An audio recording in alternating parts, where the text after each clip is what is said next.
শিকন শাসনৰ নামত বৰ্বৰতা ধেমাজিৰ ব্যক্তিগত খণ্ডৰ বিদ্যালয়ৰ শিক্ষকৰ বিৰুদ্ধে গুৰুতৰ অভিযোগ ছাত্ৰৰ কেৰিয়াৰ শেষ কৰি দিয়াৰ ভাবুকি শিক্ষকৰ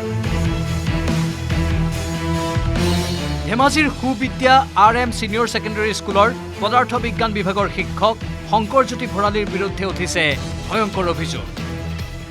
সৰু কথাতে বিদ্যালয়খনৰ দ্বাদশ শ্ৰেণীৰ এজন ছাত্ৰক গুৰুলকৈ প্ৰহাৰৰ অভিযোগ ছাত্ৰ পৰিয়ালৰ ভুক্তভোগী ছাত্ৰজনৰ অভিযোগ অনুসৰি ঘটনা সংঘটিত হোৱাৰ দিনা বিদ্যালয়খনত একেলগে চলি আছিল দশম শ্ৰেণীৰ বিদায় সভা আৰু দ্বাদশ শ্ৰেণীৰ পৰীক্ষাৰ মাজতে প্ৰস্ৰাৱগাৰলৈ বুলি গৈছিল ছাত্ৰজন তেনেতে দশম শ্ৰেণীৰ শিক্ষাৰ্থীৰে কাজিয়া লাগে ছাত্ৰজনৰ সৰু কাজিয়াখনৰ অন্তত পৰীক্ষা হলত প্ৰৱেশ কৰি প্ৰশ্নোত্তৰ লিখি থকাৰ সময়তে অভিযুক্ত শিক্ষকজন হলত প্ৰৱেশ কৰি কাজিয়া লগাৰ বাবে মাৰপিট কৰে দ্বাদশ শ্ৰেণীৰ ছাত্ৰজনক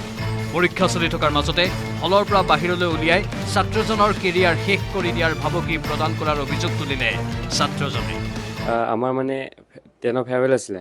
তো আমাৰ এক্সাম চলি আছিলে 10 পোৱালিখিনি ফেয়াৰৱেল মানি আছিলে তলত তো মই এক্সামৰ টয়লেট কৰিব যাওঁতে হেতি মানি থকা পৰা মোক মাতিলে তাৰ চোলা টনাটনি হৈছিলে তাৰপিছত এক্সামলৈ অহাৰ লগে লগে ল'ৰা এটা মানে তাত ষ্টেবল মাৰি আছিলেগৈ তো তাৰ চোলাটো বেলেগে ফালিছিলে তো কমপ্লেইন দিছিলে ছাৰক ক'লে যে চোলাটো ফালিলে কিন্তু বেলেগ ল'ৰা কিন্তু আৰু এটা আছিলে তাৰ চোলাটো মই ফালিছিলোঁ তো সি মোৰ নামটো ক'লে কিন্তু কমপ্লেইন দিয়া নাছিলে তাৰপিছত এক্সামৰ পৰা তাইক টানি লৈ গৈ বাহিৰত আৰু দম দিছে যে কেৰিয়াৰ বৰবাদ দিম চেলেঞ্জ কৰিছোঁ নি কৈ পিনে তাইক ফিল্ডত মাৰিছে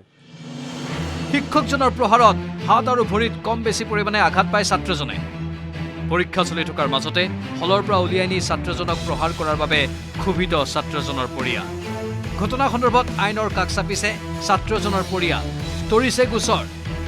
এফআইআৰটো দিছোঁ মই থানাত দিছোঁ কি বিচাৰে এতিয়া আপুনি ল'ৰাটো এতিয়া যিহেতু পৰীক্ষা চলি আছেতো পৰীক্ষাটো তাৰ দিব পৰাকৈ আৰু যিমানখিনি হেৰি পাইছে সেইখিনি হেৰি কৰিব লাগে আৰু ট্ৰিটমেণ্ট কৰিব লাগিব আৰু ভৱিষ্যত বেয়া কৰি দিম বুলি কিবা ভাবুকি দিছে ভাবুকিটো দিছে সেইটো কাৰণে বেছি বেয়া পাইছে